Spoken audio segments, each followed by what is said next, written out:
Hello மக்களே, இன்னைக்கு நாம் வந்திருக்கிற இடம் சித்ரால் மலைக்கோவில். சித்ரால் ஜெயின் டெம்பிள் என்றும் இந்த இடம் அழைக்கப்படுகிறது. கன்னியாகுமரி மாவட்டத்தில் பல்வேறு சிறப்புகள் இருக்கின்றன.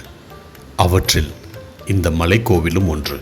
இந்த மலைக்கு பெயர் திருச்சானத்து மலை. இந்த மலை மீது அமைந்திருக்கும் குடைவரை கோவில் பல்வேறு வரலாற்று அதிசயங்களை தன்னுள்ளே தாங்கி நிற்கிறது. பாறைகளை உடைத்து இந்த குடைவரை கோயில்கள் உருவாக்கப்பட்டதாக வரலாற்று சான்றுகள் கூறுகின்றன. சமண சமயத்தை பின்பற்றியவர்கள் அதில் ஒரு கொள்கையான எதிலும் பற்று இல்லாத துறவற வாழ்க்கையை வாழ்ந்த சமணர்கள் இந்த மலையில் வாழ்ந்ததாக சொல்லப்படுகிறது.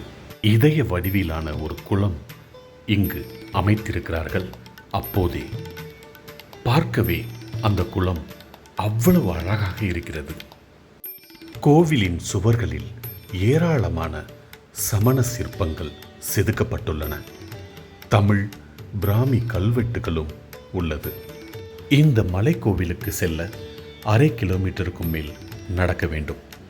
போகும் வழி எங்கும் மரங்களும் பாறைகளும் உங்களை வரவேற்கும். ஆங்கங்கே வியூ பாயிண்ட்ஸ்களும் உண்டு. நம் நாட்டின் முன்னாள் பிரதமர் ஜவஹர்லால் நேரு அவர்கள் சீன நாட்டுக்கு சென்றபோது அந்நாட்டு தலைவர் சுவன்லாய் திருச்சானத்து மலை பற்றி அறிந்து கேட்டதாக கூறப்படுகிறது. அப்படியென்றால் எவ்வளவு பெரிய புகழ் வாய்ந்த இடமாக அப்போது இருந்திருக்கும் பாருங்கள். சமணர்களின் காலத்துக்கு பிறகு ஒரு கட்டத்தில் இந்த இடம் பகவதி கோவிலாக மாற்றப்பட்டுள்ளதாக சொல்கிறார்கள்.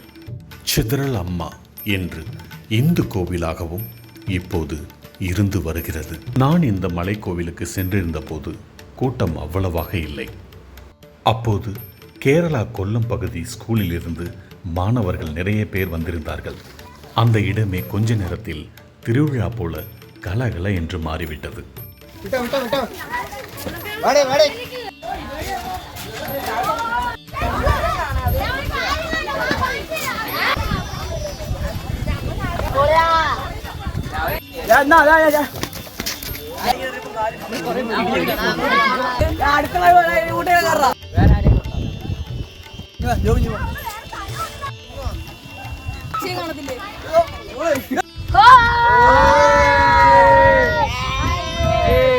Careful, okay? Careful.